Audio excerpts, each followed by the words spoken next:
Honnêtement, je sais pas du tout ce que je ressens. Je sais juste que je tremble et que j'arrive pas à parler et j'arrive pas à faire une phrase cohérente. C'est vraiment une personne qui me touche beaucoup.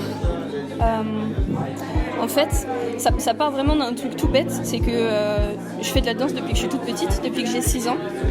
Et en gros, j'ai été dans une compagnie qui a duré de mes 10 ans à mes 18 ans, qui a continué après, mais j'étais vraiment la première génération de cette compagnie. Et du coup, j'ai dû arrêter en commençant mes études. Et le premier spectacle de cette compagnie que je n'ai pas fait était sur Camille Claudel. Et du coup, c'est comme ça que je l'ai découverte. Et en fait, dès ce moment-là, ça a été une évidence pour moi que moi aussi, il fallait que je le fasse. Et plus je lisais sur elle, plus j'en apprenais sur elle, plus elle m'a bouleversée en fait. C'est un film qui est centré sur l'intériorité du personnage. C'est un film qui se veut surréaliste, c'est un film fantastique. Et en fait, le bleu, pour moi, de par mes études d'art plastique, j'attache beaucoup d'importance à la symbolique des couleurs. Et le bleu, c'est vraiment la couleur de l'onirique, c'est la couleur du rêve.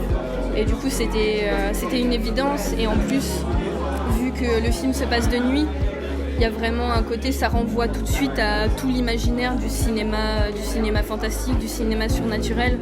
Et après, ce qui est intéressant, c'est qu'à l'étalonnage, on a beaucoup retouché le bleu du tournage.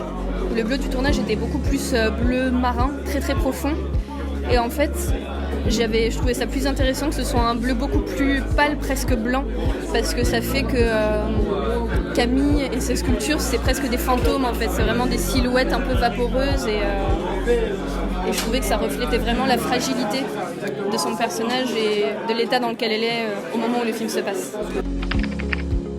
C'est pas la première fois que je le vois projeté, parce qu'on a fait une projection à la Ciné-Fabrique quand il est sorti. Mais là c'était différent parce que c'était la première fois que c'était une projection avec plein de gens que je ne connaissais pas. Et du coup j'avais le cœur qui battait à fond tout du long. C'était fou. Vraiment, j'étais épatée. Enfin, techniquement, tout était très beau et j'ai surtout beaucoup aimé le fait qu'il y ait vraiment... Toutes les propositions étaient uniques. Tout était très différent. Il y avait plein de films magnifiques. Ça a été très très dur de voter.